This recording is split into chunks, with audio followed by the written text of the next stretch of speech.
Senator Johnson. Thank you, Mr. Chairman and Madam Secretary. I'd like to join my colleagues in thanking you for your service sincerely, and also appreciate the fact that you're here testifying, and glad that you're looking in good health. Thank you. Were you fully aware in real time? And again, I realize how big your job is, and everything was erupting in the Middle East this time.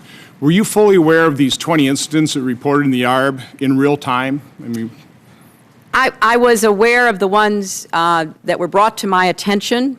They were part of our ongoing discussion about the deteriorating threat environment in eastern Libya.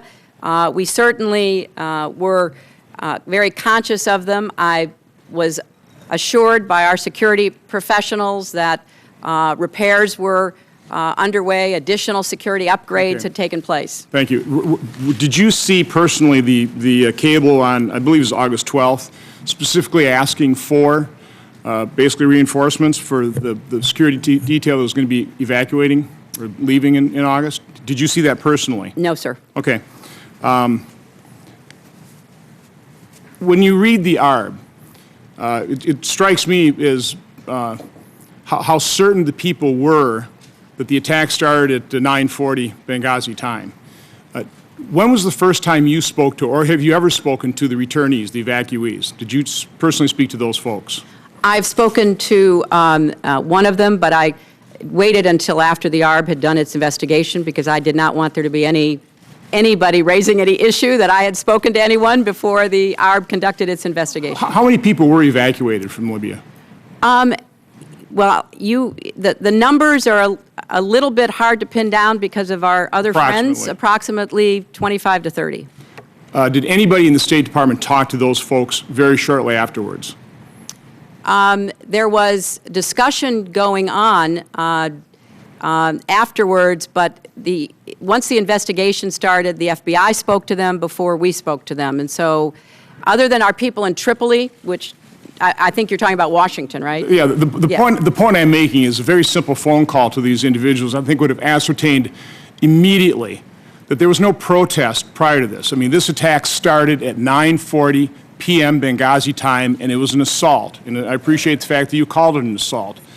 But I mean, I'm going back to then Ambassador Rice, 5 days later, going to the Sunday shows, and what I would say purposefully misleading the American public. Well, why wasn't that known? And again, I appreciate the fact of the transparency of this hearing, but why weren't we transparent at that point in time? Well, first of all, Senator, I would say that once the assault happened and once we got our people rescued and out, our most immediate concern was, number one, taking care of their injuries. As I said, I still have a DS agent at Walter Reed seriously injured.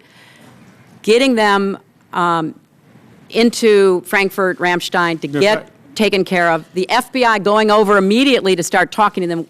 We did not think it was appropriate for us to talk to them before the FBI conducted their interviews. So, and we did not, I think this is accurate, sir, I certainly did not know of any reports that contradicted the IC talking points at the time that Ambassador Rice went on the TV shows. And, you know, I just want to say that, you know, people have accused Ambassador Rice and the administration of, you know, misleading Americans.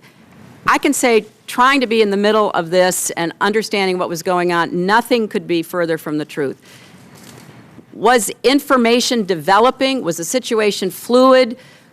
Would we reach conclusions later that weren't reached initially? And I appreciate the— Madam Secretary, do you disagree with me that a simple phone call to those evacuees to determine what happened wouldn't have ascertained immediately that there was no protest?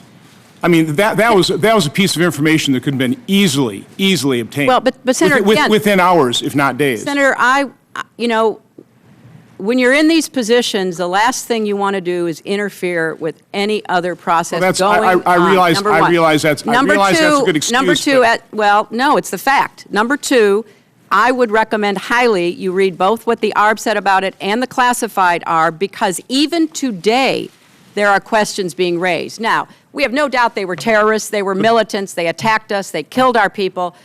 But what was going on and why they were doing what they were doing No. is still Again, we were no. misled that there were supposedly protests and then something sprang out of that, an assault sprang out of that. And that was easily ascertained that that was not the fact. But and the American people could have known that within days, and they didn't know that. With all due respect, the fact is we had 4 dead Americans. Was it because of a protest, or was it because of guys out for a walk one night who decided they'd go kill some Americans?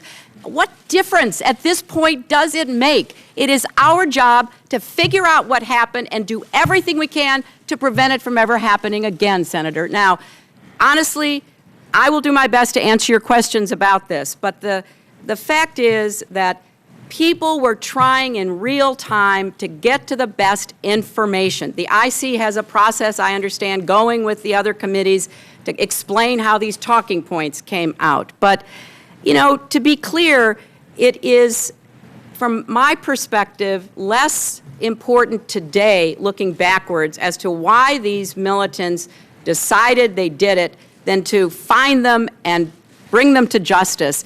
And then maybe we'll figure out what was going on in the meantime. Okay, thank you, Madam Secretary. Senator Shaheen.